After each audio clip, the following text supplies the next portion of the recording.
काय बोले बोलावे, लाभे लाभ दुनावला, जीव झाला दर्शने. भाग्य झाली संत भेटी, आवडी पोटी होती ते, लाभे लाभ दुनावला, जीव झाला दर्शने. तुका म्हणे श्रम केला, अवघाला फळासी, लाभे लाभ दुनावला, जीव झाला दर्शने. विठ्ठल विठ्ठल विठ्ठल विठ्ठल विठ्ठल. ओ दंडवत तुझ्या पाया, ओ दंडवत तुझ्या पाया, दंडवत तुझ्या पाया.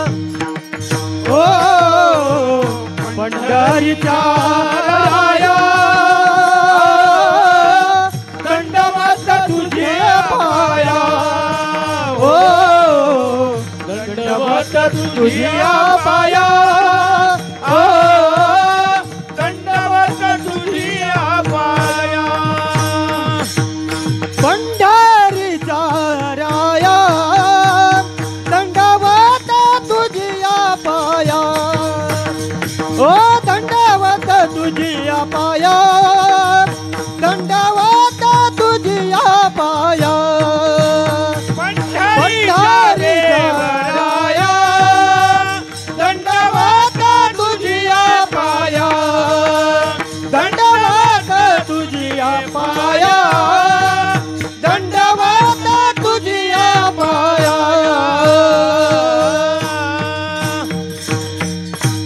ध्यानमूलं गुरुमूर्तिं,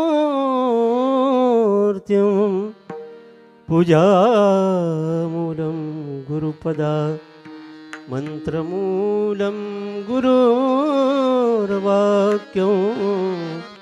मोक्षमूलं गुरुकृपा. अज्ञानतिमिरान्धस्य ज्ञानाञ्जनशलाकया, चक्षुरुन्मीलितं येन तस्मै श्री गुरवे नमः. कलावज्ञजीवोद्धरार्थावतारं, कलाङ्काङ्कतेजो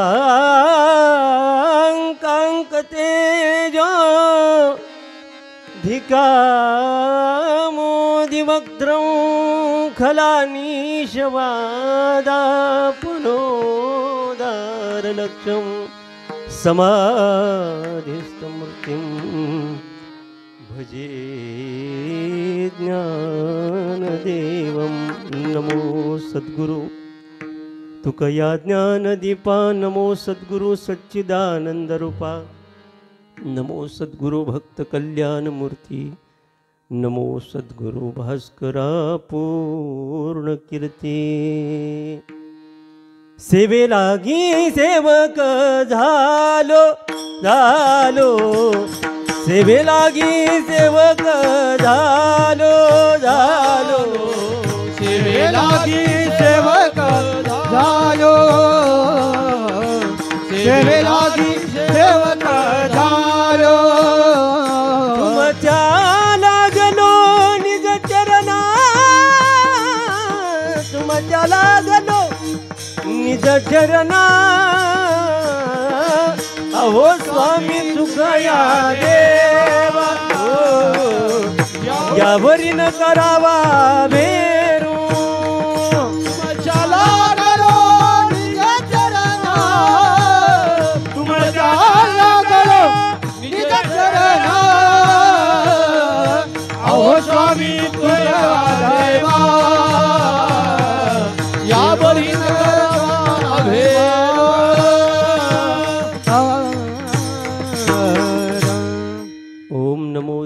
परमेश्वरा करुणा करा दयाळा तुमचा अनुग्रह लादलो पावन झालो चराचरी मी कळा कुसरी काही चण्यने बोलतो वचनी अतिभाविका एका जनार्दनी तुमचा दास त्याची आस पुरवावी कर जोडितो कथे काळी आपण असावे जवळी तुम्ही वसोनी अंतरी ज्ञान देवा मज जागवा निर्धारी विठ्ठल झाला झाला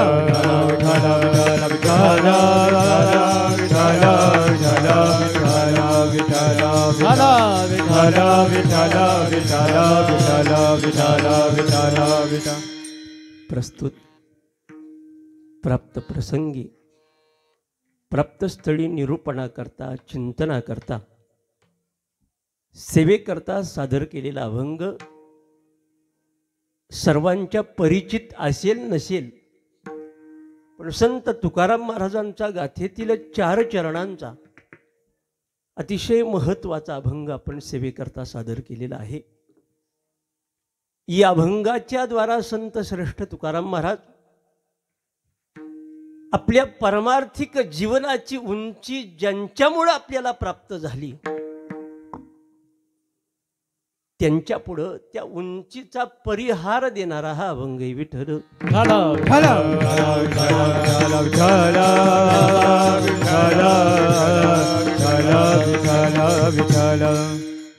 गेली अनेक वर्षाच्या परंपरेनं समापन्न होत असलेला हा अखंड हरिनाम जपयज्ञ सोहळा याही वर्षी मोठ्या आनंदात उत्साहात श्री गुरु हरिभक्त पारायण रायगड भूषण आदरणीय तानाजी महाराज कर्णूक यांच्या कृपाछत्राखाली आणि आमचे परममित्र आदरणीय हरिभक्त पारायण माधवजी महाराज कर्णूक यांच्या मार्गदर्शनाखाली संपन्न होत असलेला हा भक्ती उत्सव आज तुमचे चेहरे थोडेसे नाराज दिसतात मला। त्याचं कारण आहे जाहिरातवर एक आहे आणि इथं एक आहे। हे अचानक कसं काय घडलं थोडी बाहींची अर्थात अशक्तपणा असल्या कारणानं त्यांना या ठिकाणी येता आलं नाही, क्षमा असो। पण एक वाक्य बोलू का? विंचू लहान चावला काय मोठा चावला काय ठणका शेवटी तिथलंच रक्त आहे ना विठ्ठल।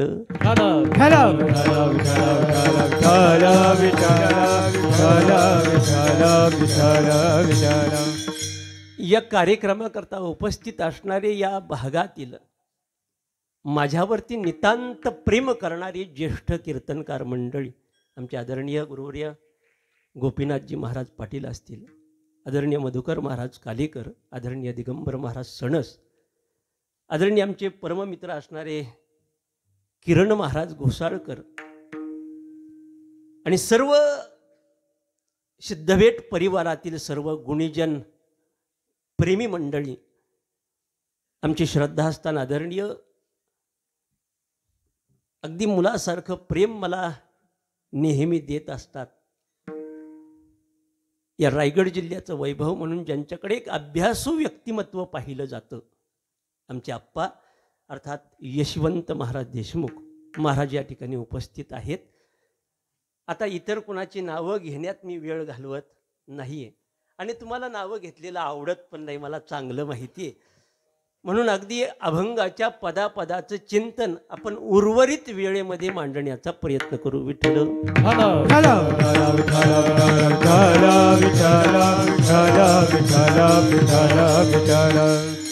फक्त अशीच टाळी शेवटपर्यंत वाजवा म्हणजे झालं।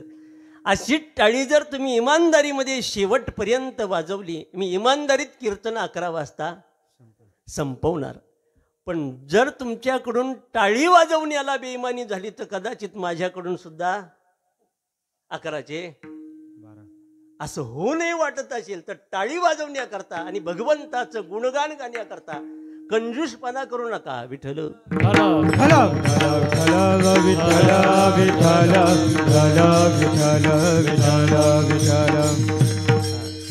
इथं सगळी संप्रदायातली ज्येष्ठ मंडळी आहेत. आता बाईंचा अशक्तपणा दूर झाला, पण आता मला अशक्तपणा आलाय तुम्हाला बघून. कारण एक अभ्यासू मंडळी म्हणून यांच्याकडे पाहिलं जातं. आप्पा आहेत, आप्पा थोडं सांभाळून घ्या बरं का. विठ्ठल विठ्ठल विठ्ठल विठ्ठल विठ्ठल विठ्ठल विठ्ठल विठ्ठल. अचानक माधव महाराजांनी मला ही धाड घातली. आणि माधव महाराजांचं आणि माझं प्रेम फार अलौकिक असं प्रेम आहे. ज्या प्रेमाला वर्णन करता येत नाही असं प्रेम आमचं दोघांचं आहे. म्हणजे वारीला जरी जायचं होतं ना, तर माधव महाराजांनी मला कॉल केला अगोदर. महाराज म्हणतात तुम्ही माऊली दिंडीला असाल तर मी दिंडीला येईल.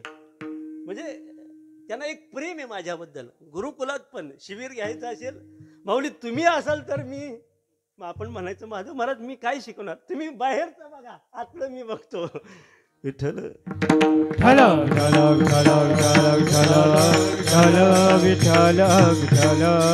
अत्यंत प्रेम असे परमस्नेही, ज्यांनी आपलं काही काळ एक तप, ज्यांनी आदरणीय या महाराष्ट्राचं उभं वैभव ज्यांच्याकडं पाहिलं जातं, पुंडलिक महाराज जंगली शास्त्री यांच्याकडं त्यांनी अध्ययन केलं, आमचे किरण महाराज. आणि यांचा अभ्यासक्रम ज्या वेळेला सुरू होता त्यावेळेला मी यांच्यात आळंदीला येत जात होतो. आपण प्रापंचिक, पण हे प्रपंच सोडून तिथं बसलेले, आणि आपलं जाणं येणं असायचं. आणि त्यांच्यातच माझा अभ्यास व्हायचा.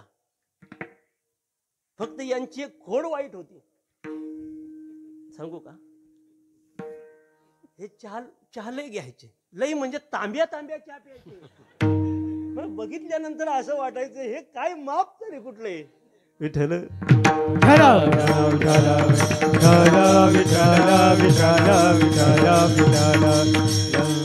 चला अवांतर जाऊ द्या. अभंगाच्या पदापदाचं चिंतन जसं माझ्या बुद्धीला स्फुरेल तसं आपणासमोर मांडण्याचा प्रयत्न करतो.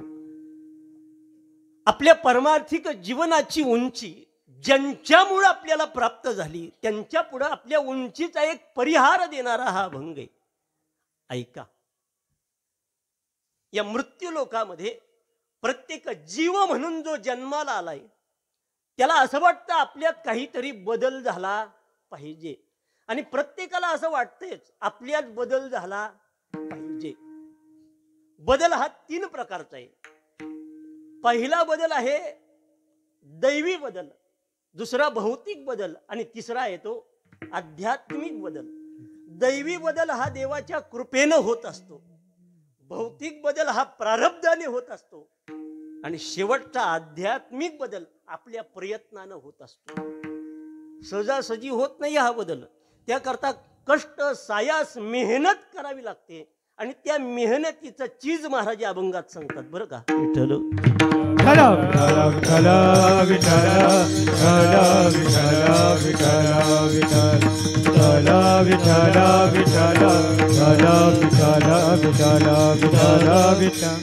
बदल हा आपल्या जीवनात प्रत्येकाला व्हावा वाटतो. मग देवाधिक अगदी ब्रह्मदेव असला तरीही, इंद्र असला तरीही त्यांना काय वाटतं आपल्यात बदल व्हावा. अहो नरकातल्या लोकांना सुद्धा वाटतं आपल्यात काय झाला पाहिजे, बदल झाला पाहिजे. आणि मनुष्य देहामध्ये आलेले हे मृत्यू लोकातले सगळे जीव म्हणून जेवढे आहेत या सगळ्यांना सुद्धा काय वाटतं आपल्यात बदल झाला पाहिजे. पहिला वर्ग आहे. देवादिकांना सुद्धा वाटतं बदल व्हावा, ब्रह्मदेवाला वाटतं. ब्रह्मदेव म्हणजे वेगळं कोणी नाही. ज्ञानोबाराय म्हणतात जीवानं प्रयत्न केलं तर जीव किती मोठा होऊ शकतो. ब्रह्मेशाना परवते, एवढं मोठं या जीवाची भूमिका पोहोचू शकते. पण जीव मधून तर ब्रह्मदशेला गेल्या कारणानं, तो ब्रह्म झाल्या कारणानं त्यालाही बदल स्वीकारावा लागतो. नंबर 2, जो पुनरावृत्तीची या मापा शिग झाला असा असणारा इंद्र आहे, या इंद्राला पुनरावृत्ती असल्या कारणानं, त्यालाही जन्म असल्या कारणानं, त्यालाही मृत्यू असल्या कारणानं त्यांना सुद्धा स्वर्गामध्ये असून सुद्धा आपल्यात बदल झाला पाहिजे. स्वर्गात काही कमी आहे का हो? सांगा ना, काही कमी आहे का कशाची? ज्ञानोबाऱ्यांनी काय गोड वर्णन केले, अमृताची कोठारे, कामधेनूची. काही कमीच नाही त्या स्वर्गामध्ये. पण स्वर्गात राहून सुद्धा काही गोड 9व्या अध्यायामध्ये, गुरुकुलातले विद्यार्थी 9व्या अध्यायामध्ये 20 नंबरचा श्लोक भगवद्गीतेतला. असं नका करू, माधव महाराजांची इज्जत घालवाल तुम्ही. त्रैविद्या माम सोम पाप, जोरात बोला, पूत पापा यज्ञ रिष्ट्वा स्वर्गतीम प्रार्थयन्ते ते पुण्यमा साध्य सुरेंद्र लोक. वा, टाळी वाजवा यांच्याकरता. माझं पाठ होतं पण मला बघायचं होतं यांचं पाठ आहे की नाही. म्हणजे पोरं तशी आमची लय गुणाची आहेत बरं का. मी नेहमी सांगतो, यांना कुणाची दृष्ट लागू नये अशी मी देवाला वारंवार विनंती करतो. अतिशय हुशार पोरेत. स्वर्गातले देह दिव्य, तिथले भोग दिव्य, तिथलं सगळंच दिव्य. मग एवढं दिव्य असताना सुद्धा ते तिथल्या भोगाला वैतागले. त्यानं म्हणावं, स्वर्गीची अमर इच्छिता ती मृत्यू होवा जन्म. आम्हाला ते तिथं नकोय, आम्हाला इथं यायचंय. नारायण नामे होऊ जीवन मुक्त, नारायण नामे हो जीवन मुक्त, नारायण नामे हो जीवन मुक्त, नारायण नामे हो जीवन मुक्त. कीर्तनीयानंते गावो गीते, कीर्तनीयानंते गावो गीते, कीर्तनीयानंते गावो गीते. नारायण नामे हो जीवन मुक्त, नारायण नामे हो जीवन मुक्त. कीर्तनीयाने झालो जीवन, कीर्तनीयाने झालो मुक्त, कीर्तनीयाने झालो मुक्त. नारायण नामे झालो जीवन मुक्त, नारायण नामे झालो जीवन मुक्त. म्हणजे स्वर्गातल्या देवांना सुद्धा वाटते आपल्यात बदल व्हावा आणि आम्ही मृत्यू लोकामध्ये सप्त्याला यावं. आणि इथले सप्त्याला यायला तयार नाही. त्यांना कळालं आपल्याला बदल झाला पाहिजे आणि बदल होण्याकरता आम्हाला बीडला सप्त्याला गेलं पाहिजे. कारण त्यांना चांगलं ठाऊके, चांगलं ठाऊके. ऐसी ऐसे संत जन ऐसे हरिदास. असं कुठं मिळेल का? हे टाळ पकवाज ही सामुग्री आम्हाला स्वर्गात मिळणार नाही, पण तो आनंद आम्हाला मृत्यू लोकात उपभोगायचे. त्यांना वाटतं आपल्यात बदल झाला पाहिजे. नरकामध्ये त्यांना सुद्धा वाटतं बदल व्हावा. अशी एक पुराणामध्ये कथा आहे, धावती सांगतो तुम्हाला. एक राजा पुण्यात्मा होता, तो चांगलं पुण्य केलं आणि तो राजा मरण पावला. पुण्य केल्या कारणानं त्या राजाला न्यायला विष्णुदूत आले आणि विष्णुदूत आल्यानंतर राजाला त्या विमानामध्ये बसवलं आणि निघाले. जात असताना राजाच्या कानावरती काहीतरी आगळं वेगळं शब्द आले. त्यानं विचारला, हे आवाज कुठून येतोय? त्या विष्णुदूताने सांगितलं, आपण ज्या रस्त्यानं चाललो त्या रस्त्याला नरक आहे आणि त्याच्या बायपासनं आपण चाललो. काही लोकांचं म्हणणं आहे, म्हणे तुम्ही पुण्यवान आहात आणि असा पुण्यवान महात्मा जर इथं 5 मिनिटं का होईना जर थांबला ना, तर खरं सांगतो आमचा उद्धार होईल. राजाला इतका आनंद झाला. असं म्हणतात तो राजा कायमचा तिथं थांबला. माझं बोलण्याचा उद्देश एवढाच आहे की नरकातल्या लोकांना सुद्धा वाटतं की बदल झाला पाहिजे आणि मृत्यू लोकातल्या लोकांना सुद्धा वाटतं आपल्यात बदल झाला पाहिजे. मोठे असले तरी त्याला वाटतं आणि छोटे असले तरी त्यांना वाटतं काय झाला पाहिजे, बदल झाला पाहिजे. सोपं करू का? एका क्षेत्रामध्ये ज्यानं 4 पिढ्या गाजवल्या, 70 वर्षाच्या क्षेत्रामध्ये ज्यानं गाजवलं, अशा लता दिदी. एवढा कंठ भारी की त्या कंठाला सुद्धा मागणी होती. भारतरत्न पुरस्कार मिळाला. इलेक्शन कधी लढल्या नाही पण खासदार झाल्या. काही प्रेम लोकांनी त्यांना दिलं. जर त्यांचा वाढदिवस असेल आणि मंत्री जर बाहेर असतील पंतप्रधान, तर बाहेरून फोन करून सांगायचे लता दीदी वाढदिवसाच्या हार्दिक शुभेच्छा. एवढं मान सन्मान प्रतिष्ठा सगळं मिळवलं. आणि बरोबर मला वाटतं 6 फेब्रुवारी 2023ला गेल्या वर्षी त्या निघून गेल्या. आता निघून गेल्यानंतर त्यांच्या मुलाखती बाहेर पडायला लागल्या. एक एक मुलाखत यायला लागली. त्याच्यामध्ये एक मुलाखत आली, ती सांगतो ऐका. त्या लता दिदींना विचारलं, लता दिदी एक बोलू का? समजा तुम्हाला पुन्हा जर माणसाचा जन्म मिळालाच तर तुम्हाला काय व्हावं असं वाटेल? लता दिदीनं उत्तर दिलं. ते उत्तर ऐका. लता दिदी म्हणतात, लता मंगेशकर सोडून मी काही व्हायला तयार आहे. म्हणजे ते सुद्धा त्या पदाला, त्या भोगाला कंटाळलेलं. त्यांना सुद्धा वाटतोय आपल्यात काय व्हावा पाहिजे, बदल झाला पाहिजे. आता ते बाहेरचं सोडून द्या, आपल्याला वाटतं जुने झालेले कपडे पुन्हा आपल्याला काय वाटतात, बदलावं वाटतात ना. आता बाई माणसं एवढ्या साड्या घरी आहेत, पण तरी त्या साड्या घेतात की नाही का? त्यांना असं वाटतं 7 दिवसाला 7 साड्या नेसून गेलं, बदल ना. बरं हा बदल का? दुसरीची बघितली की यांना असं वाटतं आपण ती बदलावी. अपेक्षा आहे ना सामान्य जीवाला, पण बदल हा प्रत्येकाला हवा असा वाटतो. एवढ्या साड्या यांच्याकडे आहेत. एक बोलू का, वाईट वाटून घेऊ नका, पण कधीतरी गरीबाला त्या साड्या तुम्ही दान करा. कितीतरीशा आदिवासी महिला आहेत अशी रस्त्यावरती, काहीतरी अशी आलेली बिराड आहेत की त्यांना राहायला घर नाही, खायला अन्न नाही आणि घालायला कपडे नाही. तुम्ही काम करा ना, तुमच्या जुन्या साड्या असतील ना, 2-4 साड्या त्यांना द्या. पण बाया ऐकणार नाही, त्या साड्या त्यांना देणार नाही, त्याचा टप घेतील, टप त्या साड्याचा. अरे माग तर नवीनच एक फॅशन आलेलं, त्यांनी केसावर ते भांडी घेतली. जे केसावर भांडी घेतात ते तुमच्या साड्या देतील का? विठ्ठल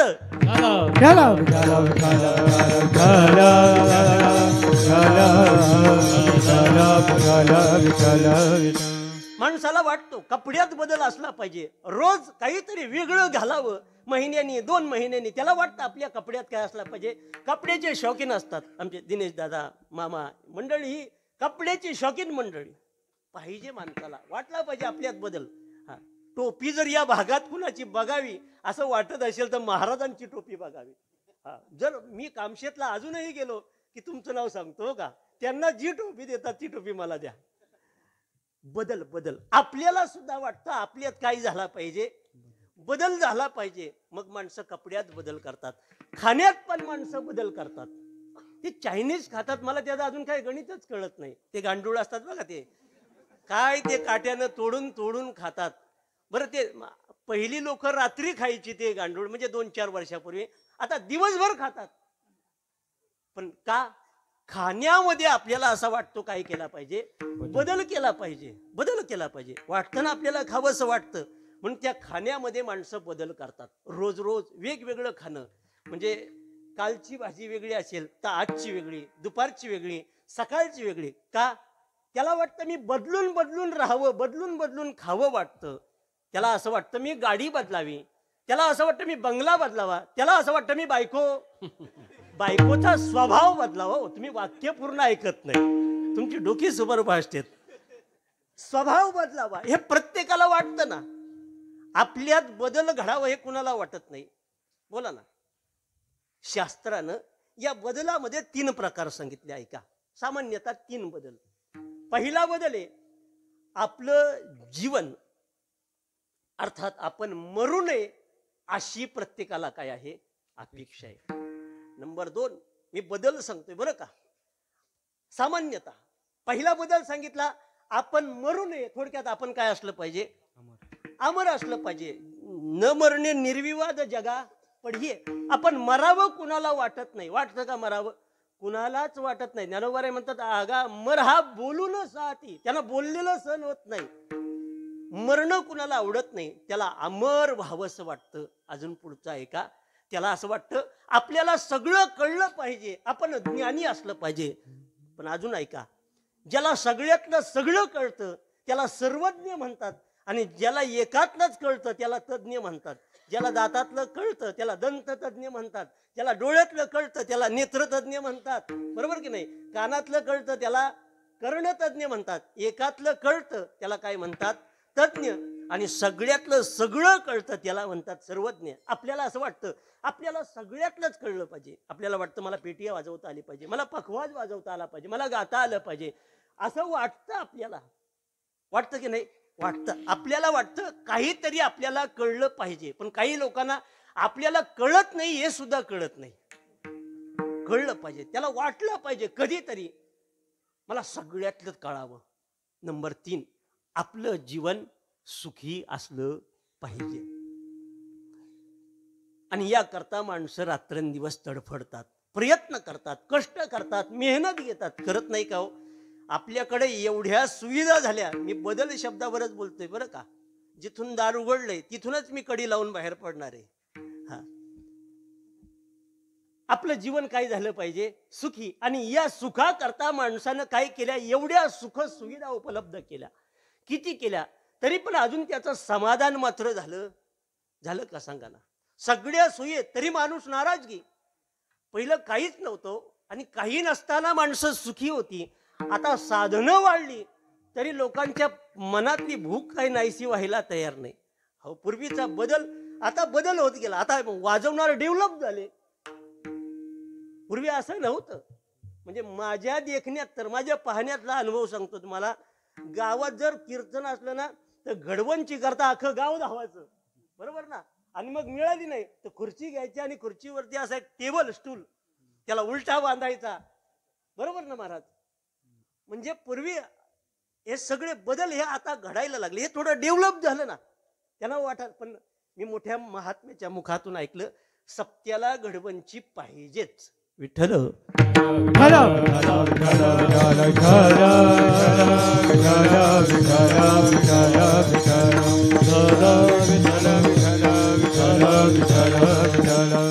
एखादा माईक कीर्तनाला असायचा, तोही असा वरून बांधून मंडपातून यायचा. मला आठवतंय गोंदावला महाराजांचं कीर्तन होतं आणि त्यावेळेला निलेश बुवांच्या आमच्या घरी ते कीर्तन होतं. मंडपातून माईक आला, मी त्याच्याकडे असा बघा आणि त्याच्यात महाराजांनी त्याच्यावर कीर्तन. आता हे सिस्टम आली, इको वाढवा, हे वाढवा, ते वाढवा. त्यामुळं झालं काय, ठराविकच माणसं गातात. ज्याच्याकडे माईक आहे तो बोलतो, बाकीचे बोलत नाही, म्हणून त्यांचा पाठा होत नाही. म्हणजे असं तुमचं नाही, वेगळं सांगतोय मी. पण पाठा होत नाही. गाणारे कलावंत आता सिस्टमनुसार गातात. ते सांगतात अशी सिस्टम पाहिजे. आता तर अजून बोलतात तुमची सिस्टम नसेल तर आम्ही घेऊन येतो. उचलून येतात, उचलून. विठ्ठल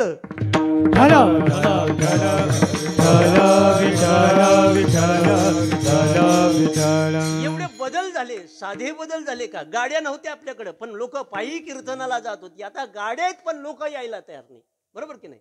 बळ सांगावं लागतंय, कथेला चला, कीर्तनाला चला, नाही लोक येत.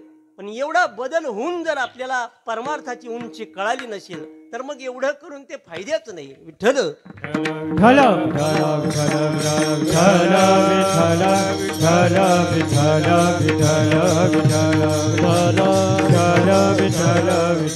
भौतिक बदल एवढे झाले आणि आपले प्रयत्नच भौतिक बदलाकडे. आणि या बदलांमध्ये माणसाचं आयुष्य गेलं पण त्याला सुख नाही प्राप्त झालं. म्हणतात सर्व सुखाची आशा जन्म गेला. किती इस्टेट कमवली, किती गाड्या घेतल्या, हे सगळं जरी केलं पण पोटातली आग थोडी शांत होते. बदल दिवसेंदिवस होत गेला पण माणूस मात्र शांत झाला नाही. एका महात्म्याचं वाक्य, त्यानं असं म्हटलं, आज विज्ञानानं प्रगती केली पण माणसाच्या मनातले विचार मात्र अजून अश्मयुगातल्या रानटी माणसासारखंच राहिलं. याचं वैशिष्ट्य वाटतं. रानटी माणसासारखंच अजून त्याचे विचार राहिले. बदल नाही त्याच्यामध्ये काही घडला. बदल झाला पाहिजे. सर्व सुख सोयी असून माणसाला झोप लागत नाही. आणि याच्या उलट ऐका, संतांकडे यातलं काहीच नाही. संतांची गावी प्रेमाचा सुकाळ नाही, तळमळ दुःखलेश, यातलं काहीच नसताना संतांचं जीवन सुखी आहे. आपल्याला राहायला घर आहे, घरात गादी आहे, एसी लावले तरी आपल्याला झोप लागत नाही. तुकाराम महाराजांनी विचारलं, महाराज तुम्हाला झोप येते का? महाराज म्हणतात, सुखाचे शेजारी पहुडईन,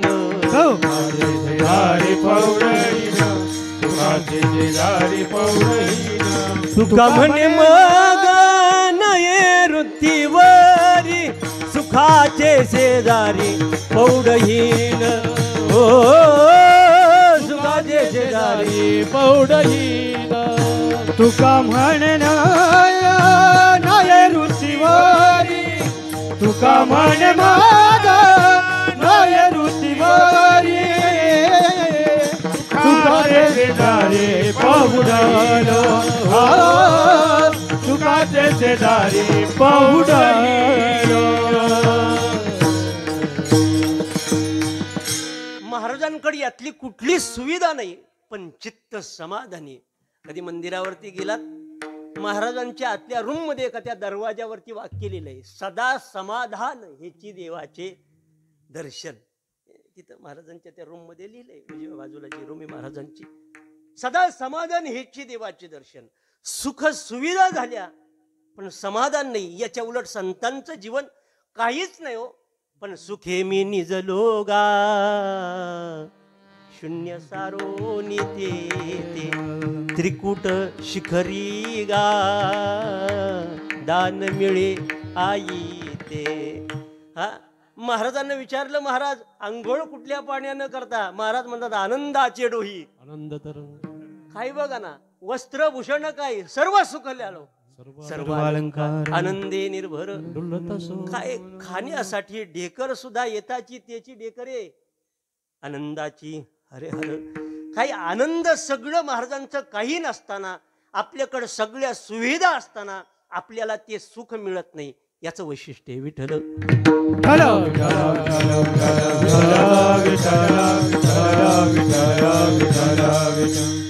आणि मग हे काही नसताना संतांचं जीवन एवढ्या उच्च स्तराला कसं काय पोहोचलं. ऐका मी बदल सांगतोय. बदल त्याला म्हणतात आहेस त्या स्थितीवरून वरती जाणं हाही बदल आहे आणि खाली येणं याला सुद्धा काय म्हणतात बदल. पण संतांनी त्याला दोन शब्द वापरले. वरती जाणं म्हणजे उद्धार होणं आणि खाली जाणं म्हणजे पतन होणं. आणि हे सगळं त्यांच्याच संगतीमध्ये घडतं.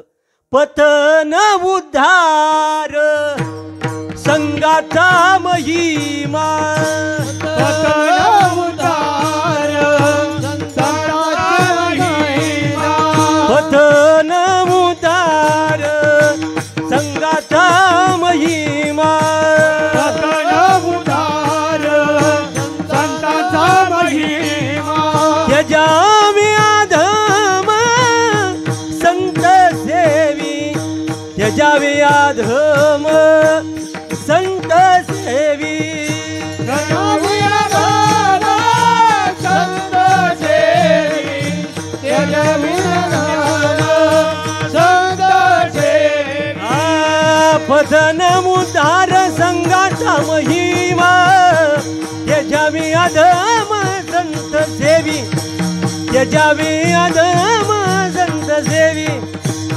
पतविना देवा संतांचा महिमा पतविना मन देवी पतन उद्धार मन देवी पतन उद्धार मन देवी.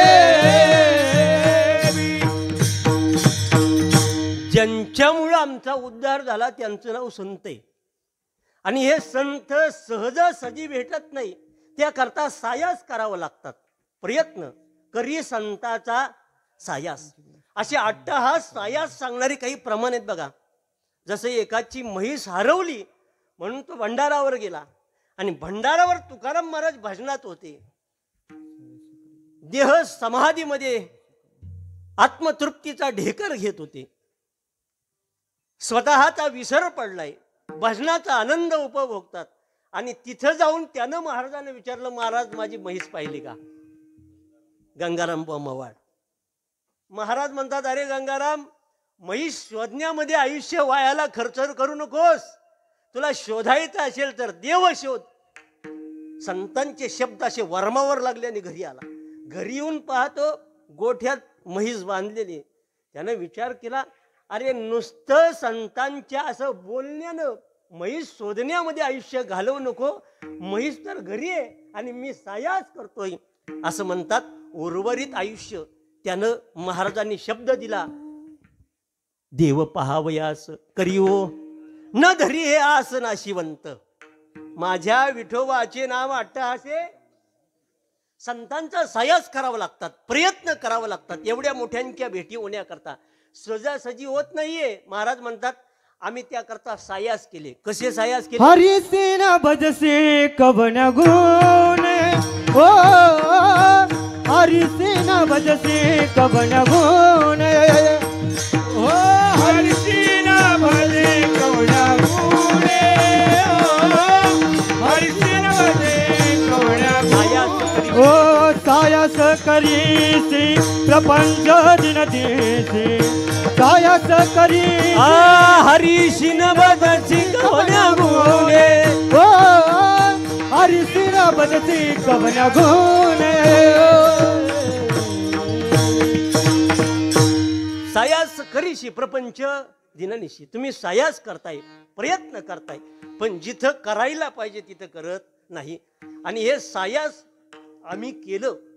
संतांची भेट झाली, पण सहजासहजी नाही. महाराज म्हणतात तिळ तिळ पुण्य साचा पडे. तिळ तिळ पुण्य जमा केलं, सहजासहजी नाही. थेंबे थेंबे तळे साचे. एखादा माणूस जर असा मोठ्यानं श्रीमंत झाला तो तसा होत नाही, त्यानं सायास केलेला असतात. आमच्या बहिणाबाई म्हणतात नाही का, हे सहजासहजी आपल्याला फळ मिळत नाही. अरे संसार संसार जसा तवा चुल्यावर, आधी हाताला चटके मग मिळते भाकर. सहजासहजी जीवनात काही प्राप्त होत नाही. अगोदर आम्ही तिळतिळ पुण्य गोळा केलंय. एक तुम्हाला विचारू का? तुम्ही जागे आहात का? एक विचारतो. पुण्य करणं सोपं का पाप करणं सोपं? जसं काय मी वर्गणीच मागितली असं बघताय तुम्ही माझ्याकडे. अहो पुण्य कमवणं बरं, हे जर जमलं नसेल तर अजून सोपं करतो. आपल्या सुनशी सरळ बोलणं सोपं आहे का टोचून बोलणं? सरळ ना, तरी पण या तशा नाही बोलणार. हा, घरात जर जेवणात जर मीठ चुकून कमी पडलं ना तर ती सुनबाईला अशी प्रेमानं सरळ नाही सांगणार, अगं थोडंसं मीठ आण, भाजीमध्ये मीठ पडले, तू पण टाक भाजीत, मला पण दे थोडं. प्रेमानं नाही. ते घरात नातू असेल ना, त्या नातवाला म्हणतात काय करतोस रे? तो म्हणतो अभ्यास. अरे अभ्यास करून काय करणार? आजी डिग्री घेणार, मग पुढं काय? चांगली नोकरी, नंतर काय? पैसा. आजी म्हणते शिक शिक चांगले, पण ऐक, आता शिकतोस, पुढं डिग्री घेशील, चांगली नोकरी लागेल, पैसा आला ना का त्या गावातल्या दुकानात जा आणि मीठ घेऊन ये आणि तुझ्या आईला दे. असं सरळ जर बोललं असतं कशाला ही भांडणं होतील. सरळ नाही. माणसं कशी बोलतात? टोचून बोलतात, प्रेमानं नाही बोलत. एखाद्याच्या असं वर्मावर बोलतात. तसं पाप करणं सोपं का पुण्य करणं? बोला ना. पुण्य करणं सोपं आहे, पण आपण पुण्य करत नाही. पुण्य आपण थोडं थोडं गोळा करायचं. या सप्ताहामध्ये जर तुम्ही आलात ना, तर इथं पत्रावळ्या जरी वाढत असलं ना, आपण पत्रावळी उचलायची. तिथं म्हणायचं नाही मी अध्यक्ष आहे सप्त्याचा किंवा अन्य कुठला उपाध्यक्ष आहे असं म्हणायचं नाही. ते पुण्य सोडायचं नाही सप्त्यामध्ये. आता इथं गडवंची नाही, मला पटकन तोंडात येते म्हणजे आता पुढल्या वेळेस आणावीच लागेल आपल्याला. इथल्या सतरंजा उचला, पुण्य थोडं थोडं. पाणी वाढा, आलेल्या पाहुण्यांना या वारकऱ्यांकरता पाहुणचार करा, हे पुण्य आहे. चपला घेऊन जाऊ नका, हे पुण्य आहे. म्हणजे पुण्याची जेवढी जेवढी साधनं आपल्याला सप्त्यामध्ये करायला मिळतात ना, तिथे इगो नाही करायचा की मला चांगलं कळतंय, मी ज्ञानी आहे, काही नाही. आलेल्या वारकऱ्याची सेवा जरी तुम्ही केली, तुम्हाला देव भेटायला वेळ नाही लागणार. आपण सेवा करा, पण सेवा करत असताना आपल्यातला अहंकार कुठेतरी बाजूला व्हावा म्हणून सप्ताह आहे. विठ्ठल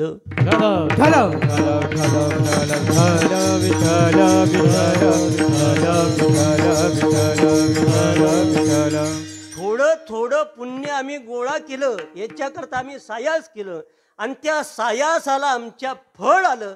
हे फळ महाराज अभंगाच्या शेवटच्या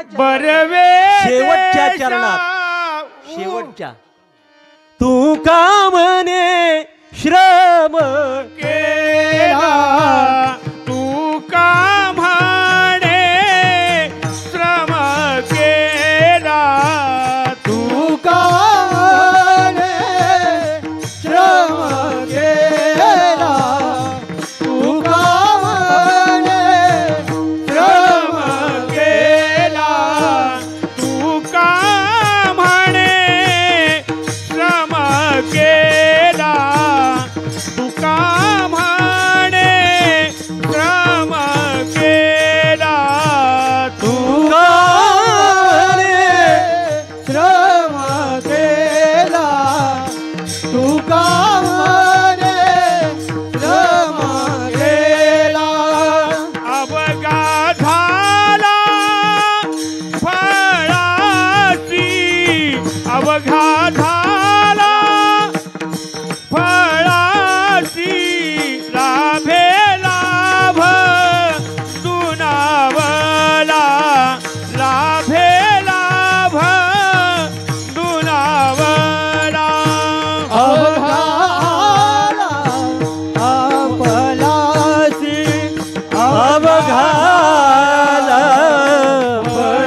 टाळ्या वाजवा. म्हणजे कलाकारानं चाल चांगली गायली, आता चांगल्याच चाली आहेत त्यांच्या सगळ्यांच्या, वाजवणाऱ्यानं चांगलं वाजवलं की कलेला त्यांच्या दाद देत चला, त्यांचं मन भरून येतं. कुणी जर आपल्या कलेला अशी दाद देऊन जर नुसती टाळी वाजवली ना, कलाकाराला असं स्वाभिमानानं फुगल्यासारखं वाटतं. म्हणून टाळ्या वाजवा, त्यांना अशी दाद देत चला. त्याला नारळ नाही दिलं राग येत नाही अजिबात, पण पॉकेट नाही दिला तर येतो बरं का. विठ्ठल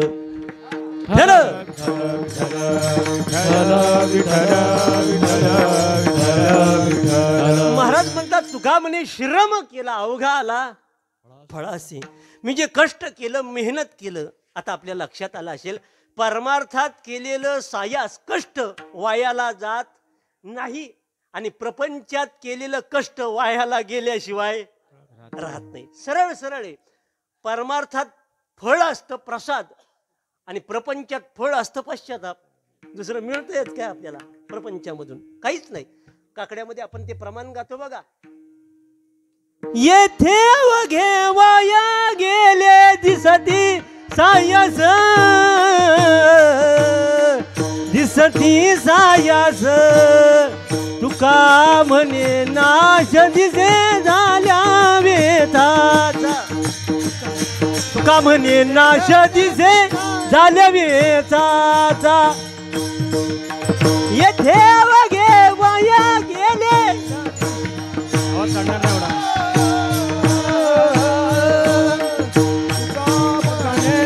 नाश दिसे झाल्या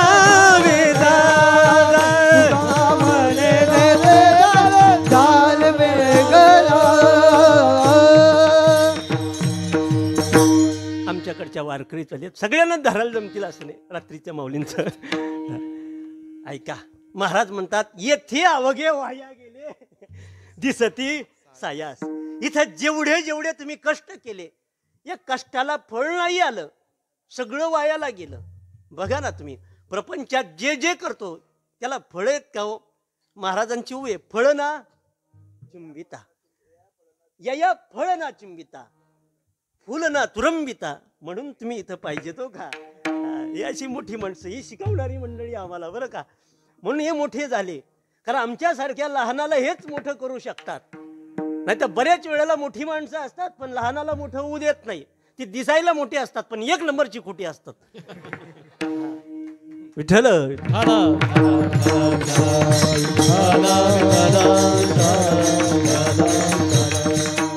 इथं फळ नाहीये संसाराला, इथं दुःखच आहे. पण परमार्थात तुम्ही काही करा, हरिकथेशी जाता वाया काही जात नाही. न वजे वाया हरिकथेशी दवडिता.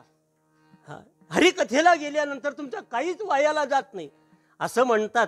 एकाला गरुडाला प्रश्न विचारला एकाने, काय रे तू देवाचा वाहन कसा झालास? त्यानं सांगितलं, काही सांगू म्हणे, असा मी आकाशामध्ये विहार करत असता असता माझं लक्ष खाली गेलं, काय चाललंय म्हणून उतरलं, पाहिलं तर यज्ञ चालू आहे. यज्ञ पाहिला आणि पुन्हा मी तिथून निघालो. जोरात पंख फडफडले आणि निघत असताना यज्ञाच्या बाजूला त्या मंडपातली सगळा कचरा बाजूला झाला आणि देवाने माझा स्वीकार केला.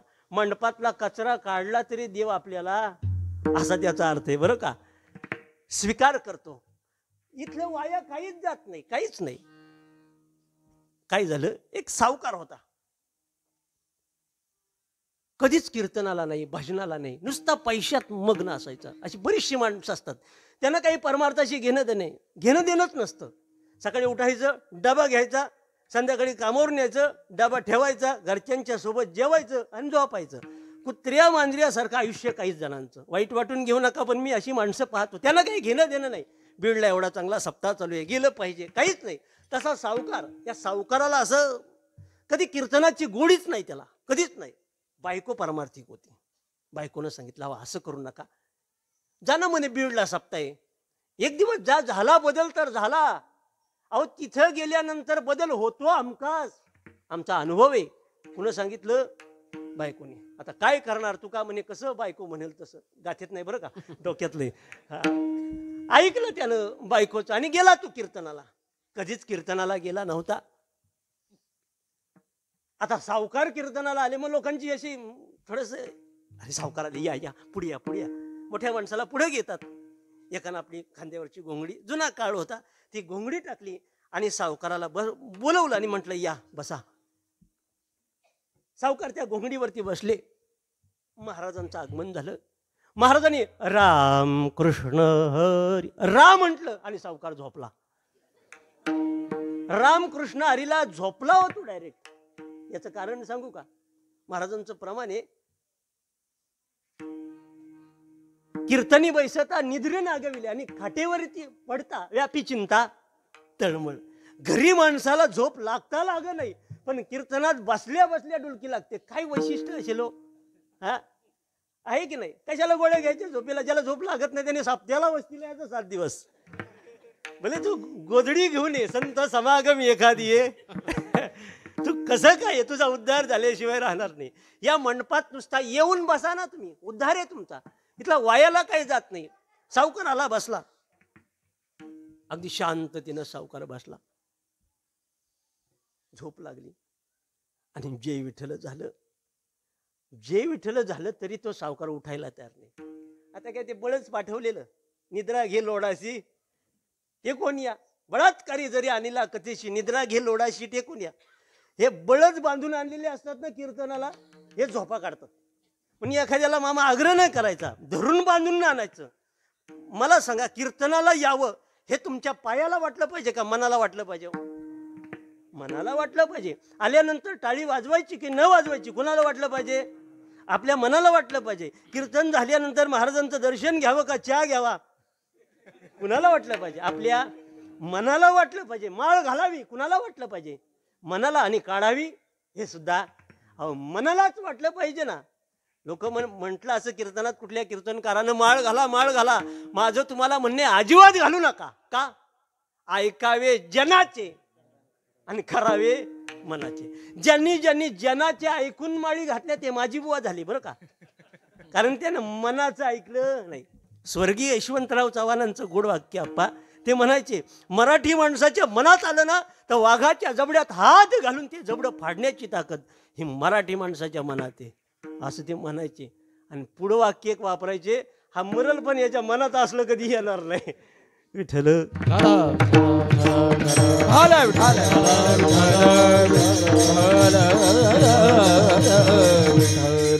बळहून आलेला सावकार कीर्तनाला बसला, झोपला, उठ नाही कीर्तन झालं तरी. आता शेवटी सगळी निघून गेले. बरं, कीर्तनात त्याला उठवता येत नाही, सावकार आहे, महाराजांची तरी काही हिंमत. कसं एवढ्या श्रीमंताला आपण उठवणार? हिंमत नाही. शेवटी सगळी निघून गेली, पण एक जण राहिला. कोण? वा वा, तेवढं पण आपल्या लक्षात ठेवलं. हा, घोंगडीवाला जागा राहिला. घोंगडीवाल्यानं त्याला उठवलं. उठा. कसं वाटलं कीर्तन? एक नंबर. कोण म्हणतोय? सावकार. मग जा आता. निघाला तो. अख्ख्या कीर्तनात त्यानं 3च शब्द ऐकलं. सुरुवातीला आल्यानंतर या बसा आणि आता जा. 3 शब्द घरी घेऊन गेला तो. बघाव का, 3 शब्द घेऊन तो घरी गेला. आता घरी गेल्यानंतर बायको वाटत बघत होती. का हो कीर्तन तोड नाही तोड, पण काय सांगितलं काय? म्हणे या बसा आणि जा. बायको म्हटलं जाऊ द्या, एवढं का होईना पहिल्या कीर्तनात तुम्ही घेऊन आले, बरं वाटलं मला. एक काम करा, याचा जप करा आता तुम्ही. बायको झोपून गेली. हा जपामध्ये असा तल्लीन झाला. या बसा जा, या बसा जा, राम कृष्ण हरी, या बसा आणि जा. एवढा तल्लीन झाला महाराज. नेमकं रात्री 2 वाजता त्याच्या घरात चोर शिरले आणि या चोरानं त्यानं बरोबर पाहिलं आणि त्यानं म्हटलं या बसा. असं चोरांचे हातपाय कापायला लागले. चोरानं सांगितलं, अरे बाबा असं करू नको, एक चोरी करून आलोत, पण जर पकडलं गेलो कुणाला सांगितलं तर आता आमचं काही खरं नाही. एक काम कर, एक गाठोडं तुला ठेव, पण कुणाला सांगू नको. त्यानं म्हटलं जा. निघून गेले. सकाळी बायको जागी झाली. काय हो, काय जपाचा फरक? जपाचा फरक? वाट बघताय तू कधी उठते. म्हटलं काय बीडचं पाकिट काय? पाकिटाला काय करताय? गाठोडं बघा, गाठोडं. पाहिलं तर हे एवढं धन. म्हणजे कशानं? अगं तुम्हाला जे नामस्मरण करायला सांगितलं ना, जप. म्हणजे कीर्तनातले 3च शब्द मी घेऊन आलो तर एवढा श्रीमंत झालो. जर मी कीर्तनाला संपूर्णच जर घेऊन आलो, सप्त्याला जर सगळंच घेऊन आलो तर मी कुठे पोहोचेल? परमार्थातलं काहीच वायाला जात नाही. विठ्ठल विठाला विठाला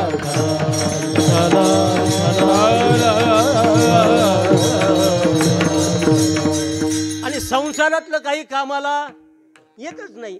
ऐका ना, लोक म्हणतात मी चारी बाजूने अडचणीत आहे. तुम्हाला काय सांगू, चारी नाही मी म्हणेल पाची बाजूने तू अडचणीत आहेस. पाची सांगू का? ऐका, मुळात संसार हीच पहिली अडचण आहे.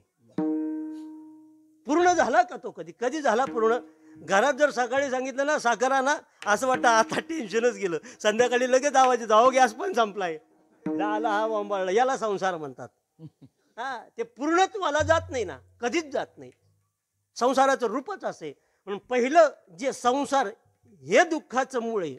संसार सागरुगा भव दुःखाचे मूळ, जनवाद अंथरून माझी केले इंगळ. महाराज म्हणतात हा संसार हीच पहिली अडचण मुळात आहे. ऐका, दुसरी अडचण सांगतो, संबंध. आपण जे संबंध जपतो ना, तसं पाहिलं नाही, हे सगळ्या गोष्टी माणसाला घटवतात, वाढवत नाही. आपण म्हणतो संबंध जपले पाहिजेत, आणि लोकांना ना संबंधामध्ये लोक सामान्य दिसत नाही, महाराज जास्त दिसतात. महाराज तुम्ही मातीला दिसले नाही, काय कुणा कुणाच्या माती करीला महाराज. हा बरं, अजून बोल.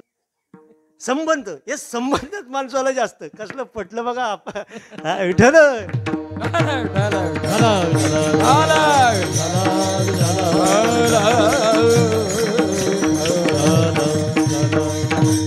जपावं लागतात. हे नाती गोती संबंध असतात, नाईलाजानं जपावं लागतात.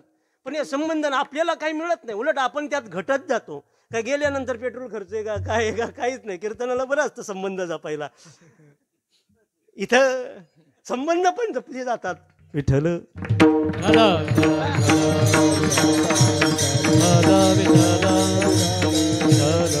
तिसरं हे स्वास्थ्य, म्हणजे आपलं आरोग्य. अडचणच नाही या संसारामधली, अडचणच आहे. या सगळ्याला कशाला फळ नाहीये.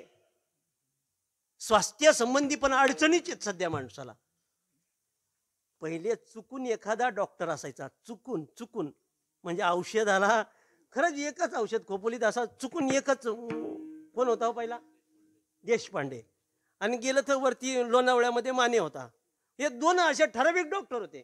पण आता मेळोवेळी मांदी वैष्णवांची. बरं, एवढ्यावर यांचं भागत नाही. काला वाटू हा सांगतो, तू एक काम कर, तू कुलकर्णीकडे जा, तिथं सोनोग्राफी कर, जोशीकडे जा, तिकडं लघवी रक्त सगळं तपासून ये.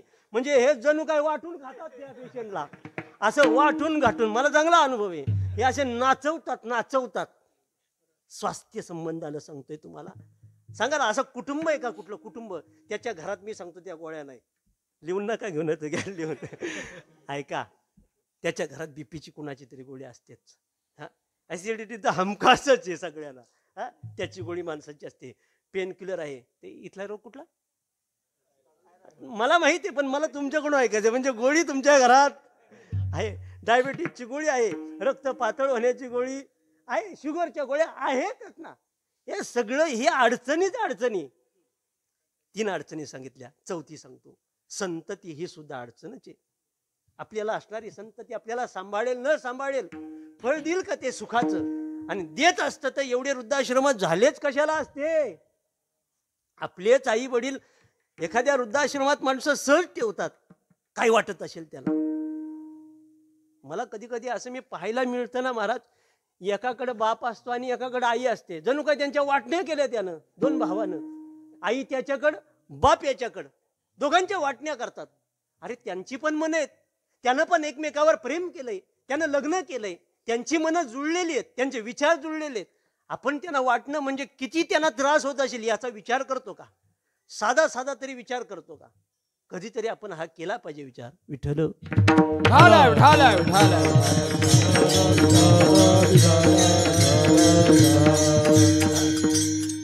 संतती जेवढी सुखाला कारण आहे तेवढी दुःखाला पण कारण आहे.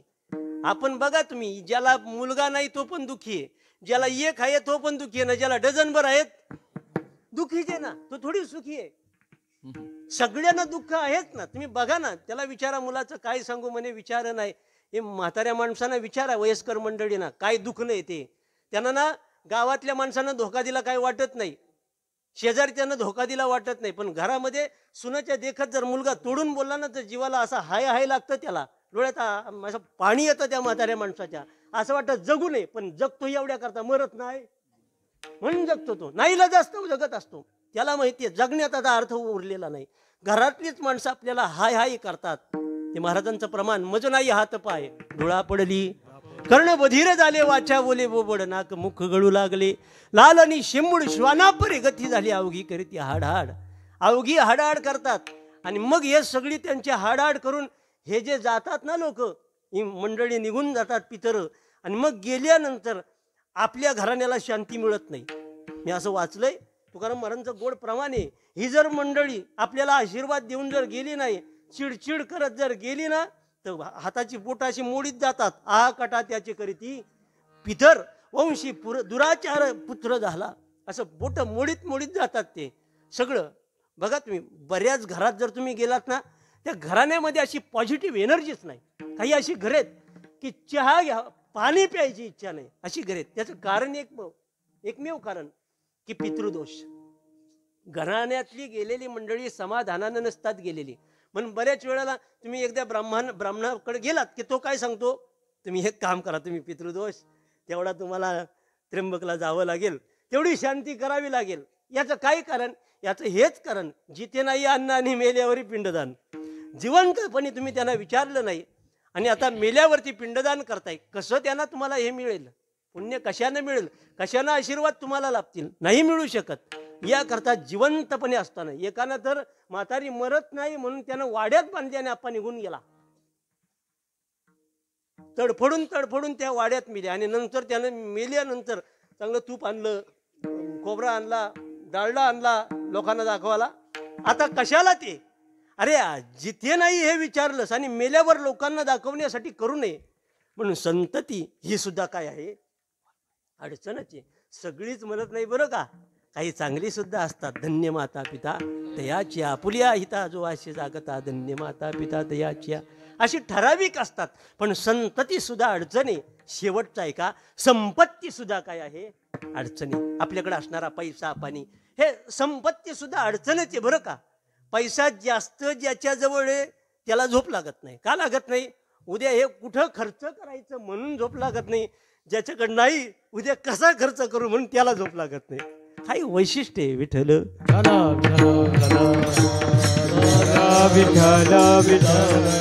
काहींकडं एवढं असतं त्यांना असं वाटतं काय काय खाऊ, आणि काहींच्या घरात काय खाऊ, खायला काही नसतं. अडचणीचे आहेत. संसारामध्ये फळ कशालाच नाहीये, पण परमार्थात फळ आल्याशिवाय राहत नाही. मग महाराजांना विचारलं, महाराज तुम्ही कष्ट केले, तुम्ही सायास केले, आणि या सायासाला तुम्हाला फळ काय मिळालं. महाराज म्हणतात अभंगाच्या 3ऱ्या चरणात, भाग्य झाली संत भेटी, ओ भाग्य झाली संत भेटी, ओ भाग्य झाली संत भेटी, ओ भाग्य झाली संत भेटी, ओ भाग्य झाली संत भेटी, भाग्य झाली संत भेटी, हो भाग्य झाली संत भेटी, हो झाली संत भेटी, हो भाग्य झाली संत भेटी, हो भाग्य झाली संत भेटी, हो भाग्य झाली संत भेटी, हो भाग्य झाली संत भेटी, हो भाग्य झाली संत भेटी, भाग्य झाली संत भेटी, हो भाग्य झाली संत भेटी, हो भाग्य झाली संत भेटी. आवड पोटी भूती ते, आवडी पोटी होती ते,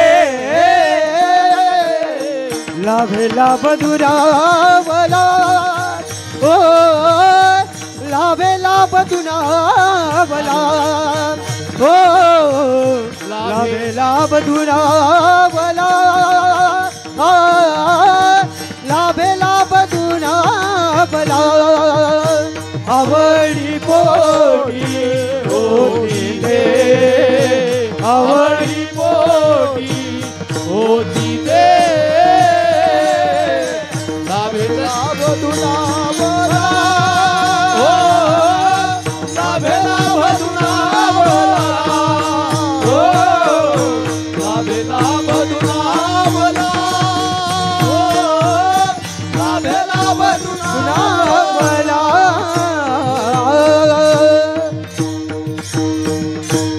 ताळी वाजवा त्यांच्याकरता. महाराज म्हणतात तुका म्हणे श्रम केला मी जे कष्ट केलं तुका म्हणे झाले सायासाचे फळ. माझ्या सायासाला मला फळ मिळालं. काय मिळालं तर भाग्य झाली संत भेटी आवडी पोटी होती ते. महाराज म्हणतात मला संतांची भेट झाली. माझ्या आवडीचा विषय संतच. महाराजांच्या आवडीचा विषय तुका म्हणे जैशी आवडती हरीचे दास तैशी नाही आस अनिकांची. काही गोड प्रमाणे महाराजांचं मला जेवढे हरिदास आवडतात यापेक्षा इतर मला कोण आवडत नाही. आणि ते हरिदास अर्थात ते वैष्णव ते संत मला भाग्यानं मिळालं. आवडीचा विषय माणसाला मिळाला की त्याचा आनंद द्विगुणित होतो. कसे माहिती आहे का, रात्री 8 ते 10चं कीर्तन आणि भुका सगळ्यांना लागलेल्या. मला तर एवढं असं वाटत होतं ते कधी जय विठ्ठल होते आणि मी मागे पाहतोय असं वळतोय असं झालेलं किरण महाराज. खरंच मला असं रात्री झालेलं. पण मी जय विठ्ठल झालं मी दर्शनाला नाही येता असा मागे वळून पाहतोय तर लोक बसली. नंतर मी पात्रात पाहिलं आवडीची भाजी म्हणजे भाजीत भाजी अहो चवळी वांगा बटाट्याची दुसरी आता राहिलीच कसली अशी मस्त भाजी केलेली. मी खरंच सांगतो या जे जेवणे कोण येत नाही आचारी मंडळी यांच्याकरता टाळी वाजव. काही गोड जेवण बनवतात होते. मी रोज आल्या नाव काढतो पण मला भेटतच नाही ते. म्हणजे चांगले या सिस्टीमवाल्या दादा करता एकदा टाळी वाजव. हां हे जे पोरं गावातली मेहनत करतात खरंच अतिशय चांगलं वाटलं. वाढणारी मंडळी एवढी गावातली पोरं एवढ्या मंडळीनं. पण झालं काय नेमकं असा जेवणाचा मूड आला आणि धोका ना महाराज आवडीचा विषय आणि ती आवड पूर्ण नाही झाली. पण महाराज म्हणतात माझी आवड संत भेटीची होती आणि ती माझी आवड पूर्ण झाली. भाग्य झाली संत भेटी. महाराज म्हणतात माझ्या भाग्यानं खरंच माझं आता उजळले भाग्य. आता मला त्या संतांची भेट झाली. लाभे लाभ दुनावला. खालून वरती आलोय बरं का. हां संतांचे घर आहेत त्याला कुठलाही दरवाजा उघडा तुम्हाला जाता येतं.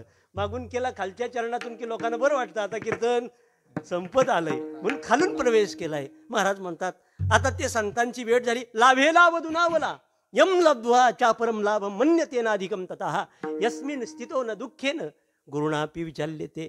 आता मला असा लाभ प्राप्त झाला की त्या लाभापुढं इतर लाभ हे तुच्छे. आत्मलाभा सारिखे गोमटे काहीच न देखे मनोनी भोग विषेखे हरिखे जे ना.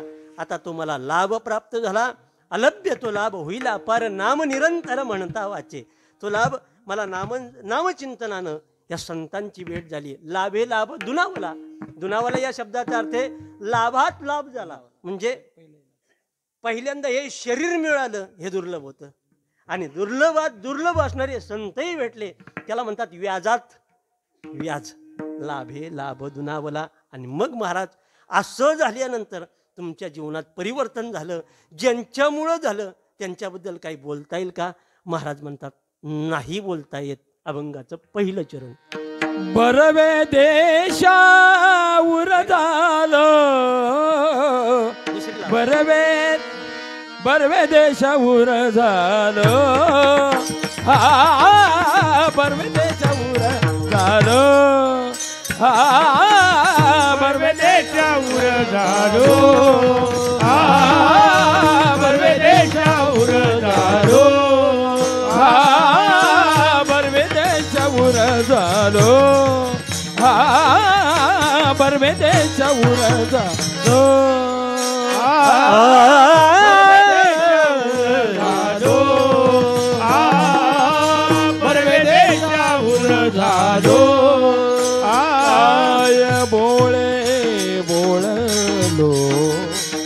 काय बोळे बोलावे,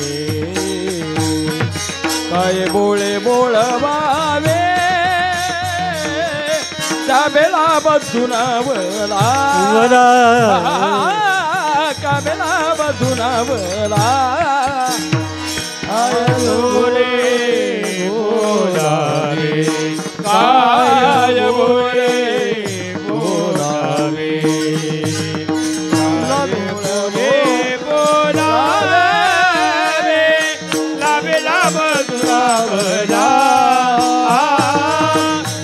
लाभ दुरावला जीवधाला दर्शने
लाभदाना दर्शन जीव झाला दर्शने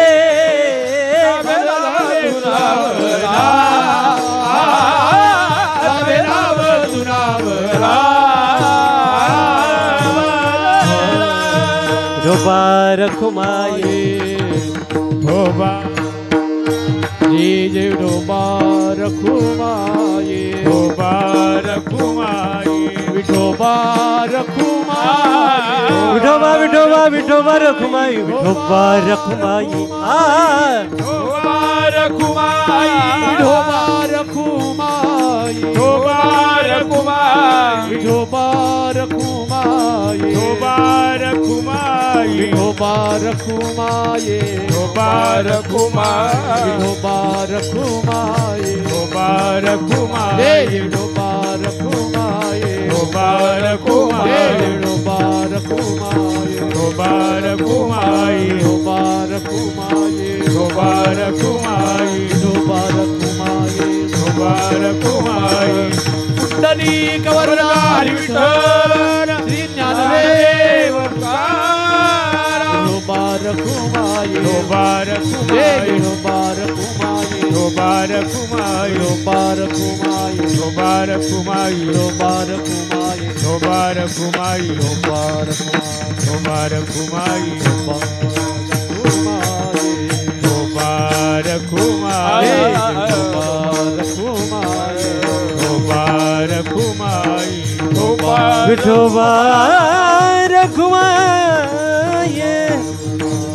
विठोबा रखुमाये विठोबा रखुमाये धोबा रखुमाये, जय जय जय जय जय जय जय जय जय जय विठोबा रखुमाये विठोबा विठोबा धोबा रखुमाये, धोबा रखुमाये,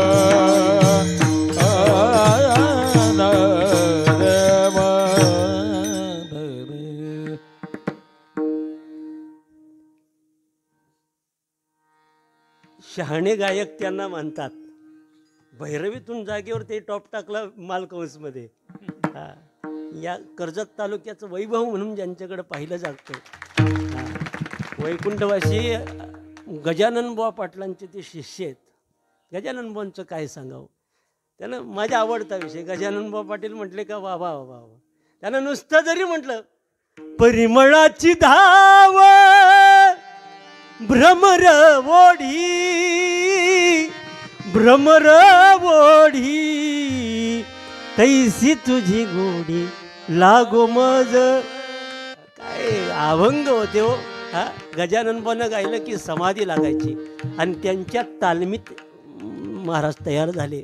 म्हणजे ज्याने काही काळ आमच्याकरता सायास केले, वावशीला यायचे शिकवायला. ते बाईनं खास आमच्या पोरांसाठी त्यांना वावशीला शिकायला म्हणजे इकडं शिकवण्याकरता वर्षभर येऊन जाऊन करायचे. फार उपकार आहेत त्यांच्या आमच्यावरती. गुरु आहेत ते आमची शेवटी. म्हणून क्षमा असो, मी तुमची बहिरवी तुम्ही लगेच ते मालकावून घेतला. बरं वाटलं तुम्ही, कारण तात्यांनी मला तसं सांगितलंय.